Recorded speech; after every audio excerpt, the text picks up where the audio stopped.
Praise the lord. యేసుక్రీస్తు వారి శ్రేష్టమైన నామములో ప్రియ దేవుని బిడ్డలందరికీ నా హృదయపూర్వకమైన వందనములు, శుభములను తెలియపరుస్తూ ఉన్నాను. ఈ దినకాలపు దేవుని వాగ్దానము కీర్తన గ్రంథము 85వ కీర్తన 8-9 వచనములు. దేవుడైన యెహోవా సెలవిచ్చు మాటను నేను చెవిని పెట్టెదను.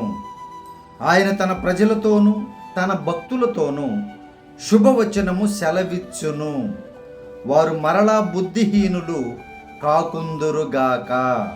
మన దేశంలో మహిమ నివసించున్నట్లు ఆయన రక్షణ ఆయనకు భయపడు వారికి సమీపముగానున్నది. ప్రియమైనటువంటి దేవుని బిడ్డలారా, దేవుడు తన ప్రజలతో తన భక్తులతో ఎప్పుడు కూడా శుభవచనమునే పలుకుతారు. దేవుడు తన బిడ్డలను జీవములోనికి నడిపించాలని, సంతోషింప చేయాలని ఆశ కలిగిన దేవుడు యేసుక్రీస్తు వారు. దానికి తన భక్తులుగా ఎవరైతే ఉంటారో వారు మాత్రమే అర్హులు. ఆయన శుభవచనాలు ప్రకటించేటువంటి దేవుడు. మీరు ఈ విధముగా బ్రతకండి, మీకు శుభము కలుగుతుంది, మీరు ఫలిస్తారు, మీరు అభివృద్ధి పొందుతారు, స్వస్థత పొందుకుంటారు, మంచిగా జీవిస్తారు, మంచి పేరు ప్రఖ్యాతులు మీరు పొందుకుంటారు అని శుభవచనములు పరిశుద్ధ గ్రంథములో అనేకము ఉన్నాయి. ప్రియమైనటువంటి దేవుని బిడ్డలారా, ఆ శుభవచనములను మరచిపోకుండా మరలా తిరిగి బుద్ధిహీనులు కాకుండా చూడండి. ఈరోజు చాలామందిని మనం చూస్తూ ఉన్నాం సోషల్ మీడియాలో. ప్రభువుని అంగీకరించారంట, మరలా తిరిగి వెళ్ళిపోయారంట. ఇప్పుడు ప్రభువుని తిడుతూ ఉన్నారు. ఎందుకు ఇలా జరుగుతూ ఉన్నాయి? బుద్ధిహీనతలోనికి వెళ్ళిపోతూ ఉన్నారు. బుద్ధి కలిగించారు దేవుడు, వారికి రక్షణ సమీపంగా ఉండింది, రక్షణ పొందుకున్నారు, మరలా బుద్ధిహీనతలోనికి వెళ్ళిపోతూ ఉన్నారు. ఎవరో చెప్పిన మాటలు విని. ఈరోజు సంఘాలలో, సమాజంలో, కుటుంబంలో జరిగేది ఇదే.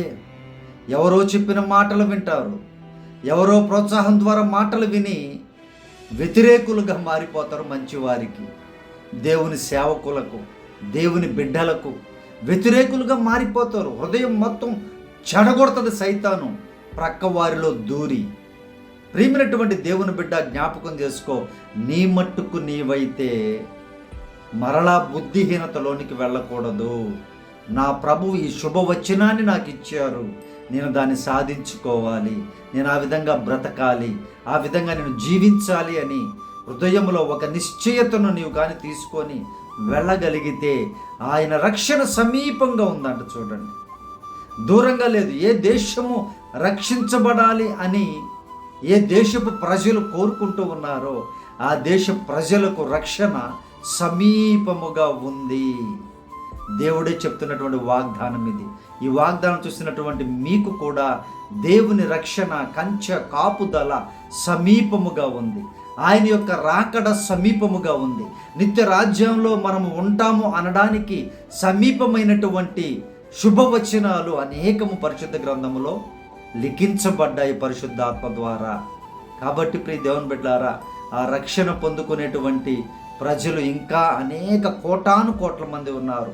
వారికి దగ్గరే ఉంది, ప్రక్కనే సంఘం ఉంది, ప్రక్కనే క్రైస్తవులు ఉన్నారు, నిజమైనటువంటి క్రైస్తవులు. వారిని చూస్తే దేవుని యొద్దకు వస్తారు. ఈ అబద్ధపు క్రైస్తవులు ఉంటారు చూసారు, వారిని చూసి అనేక మంది పాపం దేవుని యొద్దకు రాకుండా ఆగిపోతూ ఉన్నారు. అయినా వారిని చూడకుండా, అవిశ్వాసులను చూడకుండా, నామకార్థపు క్రైస్తవులను చూడకుండా నిజ క్రైస్తవులను, యేసుక్రీస్తు వారిని చూసి చదివినట్లయితే, రుచి చూచినట్లయితే రక్షణ సమీపముగా ఉందని యేసయ్య వాగ్దానం చేస్తున్నారు. ప్రియ దేవుని బిడ్డలారా, ఇంకా రక్షణ పొందుకోకపోతే, మారు మనసు పొందుకోకపోతే, ఈరోజు ఈ సమయంలో మనం బ్రతికున్నామంటే దేవుని కృప మాత్రమే. గొప్ప గొప్పవారు మరుగైపోతున్నారు, కనుమరుగైపోతున్నారు. కాబట్టి రక్షణ తీసుకోండి ప్రియ దేవుని బిడ్డలారా. దేవుని యందు విశ్వాసముతో ఆ శుభవచనములు చదువుకుంటూ చక్కగా జీవితాన్ని ముందుకు నడిపించుకోండి. ఆయన కాపాడేటువంటి దేవుడు, రక్షించేటువంటి దేవుడు యేసుక్రీస్తు వారు. ప్రియ దేవుని బిడ్డలారా, ప్రతి విషయంలో సర్వ సృష్టిని సృజించింది మానవుని కొరకే. పరలోకాన్ని సృష్టించింది మనుషులు ఈ లోకంలో చక్కగా జీవించి దేవుని యందు భయభక్తులు కలిగి దేవుని ప్రజలుగా భక్తులుగా ఎవరైతే బ్రతుకుతారో నిజముగా వారందరి కొరకే పరలోకం కూడా తయారు చేయబడింది ప్రియ దేవుని బిడ్డలారా. కాబట్టి దేవుడిచ్చేటువంటి శుభవచనాల మీద విశ్వాసం ఉంచండి. వాటిని బుద్ధిహీనతతో విడిచిపెట్టకుండా జాగ్రత్తగా ముందుకు కొనసాగండి. ఎవరు చెప్పిన మాటలు వినకండి. బైబిల్ను చదవండి, మనుషులను చూడండి, గమనించండి. వారి ప్రవర్తన, వారు ఎలా జీవిస్తున్నారు, ఎలా ఉంటున్నారు, ఎలా మాట్లాడుతున్నారు, వారి సాక్ష్యం ఏంటి, వారి పరిస్థితి ఏంటని మనుషులను, సేవకులను, విశ్వాసులను గమనించండి. ఇతరులు చెప్పిన దాన్ని బట్టి ఇన్ఫ్లుయెన్స్ అవ్వద్దు. ఇతరులు నీ చెవులోనో, నీ ఫోన్లోనో, నీ మెసేజ్లోనో ఇతరుల మీద చెప్పేటువంటి మాటలను బట్టి మీరు అలా అపార్థం చేసుకోకుండా, తప్పుగా అర్థం చేసుకోకుండా, మీ కంటితో చూసినది, మీ చెవులతో వినింది వారి గురించి అది మాత్రమే నమ్మండి, చూడండి. దాన్ని కూడా అర్థం చేసుకోవడానికి ప్రయత్నం చేయండి. ప్రియ దేవుని బిడ్డలారా, అప్పుడు దేవుడు గొప్ప కార్యాలు మీ జీవితాల్లో జరిగిస్తారు. ఆయన గొప్పగా మిమ్మల్ని దీవిస్తారు. ఆయన శుభవచనములు మీ జీవితాల్లో నెరవేరుస్తారు. ఆయన అప్పుడు దేవుని యొక్క రక్షణలో మీరు కొనసాగుతారు. దేవుని యొక్క రాకడలో ఎత్తబడేటువంటి బిడ్డలుగా మీరందరూ ఉంటారు ప్రియమైనటువంటి దేవుని బిడ్డలారా. కాబట్టి దేవుడు శుభవచనాలు ప్రతి ఉదయకాల సమయంలో ఎందుకింత సమయాన్ని కేటాయిస్తున్నాం? ఎందుకు ప్రియ దేవుని బిడ్డలారా? దేవునిలో ఆత్మీయంగా ఎదుగుతారని, దేవుని వాక్యములో బలపడతారని, కుటుంబాలు క్షేమంగా ఉంటాయని, బిడ్డలు క్షేమంగా ఉంటారని, ఈ శుభవచనాలను దేవుని యొక్క పాపము చేస్తే ఏ భయంకరమైన పరిస్థితులు, నరకము ఇవన్నీ వస్తాయో ఎందుకు తెలియపరుస్తున్నామంటే ప్రియ దేవుని బిడ్డలారా, మీరందరూ హ్యాపీగా సంతోషముగా ఉండాలనే ఉద్దేశం, భక్తిగా ఉండాలనే ఉద్దేశం, దేవుని యందు భయభక్తులు కలిగి జీవించాలనే ఉద్దేశం తప్పితే వేరే ఏది కూడా లేదు. మీరందరూ సంతోషంగా ఉంటూ అనేకులకు దీవెనకరంగా ఉండాలని మాత్రమే ఈ కార్యక్రమాలన్నీ చేసేది, వాగ్దానాలు తెలియపరిచేది ప్రియమైనటువంటి దేవుని బిడ్డారా. దాన్ని చూడడానికి కూడా సమయం లేదు చాలా మందికి. సో ఈరోజు చూసినట్టు మీరందరూ ధన్యులు ప్రియ దేవుని బిడ్డారా. శుభవచనాన్ని మీకు దేవుడు తెలియపరుస్తూ ఉన్నాడు. ఆయన రక్షణ మీకు సమీపంగా ఉంది. ప్రతి పరిస్థితి నుంచి మిమ్మల్ని రక్షిస్తాను అని వాగ్దానం చేస్తూ ఉన్నారు. దేవుడు ఈ వాగ్దానం మీ జీవితంలో నెరవేర్చున్నట్లుగా ప్రార్థన విజ్ఞాపన చేస్తాను. ప్రార్థనలో ఏకీభవించండి ప్రియ దేవుని బిడ్డారా. ప్రార్థన.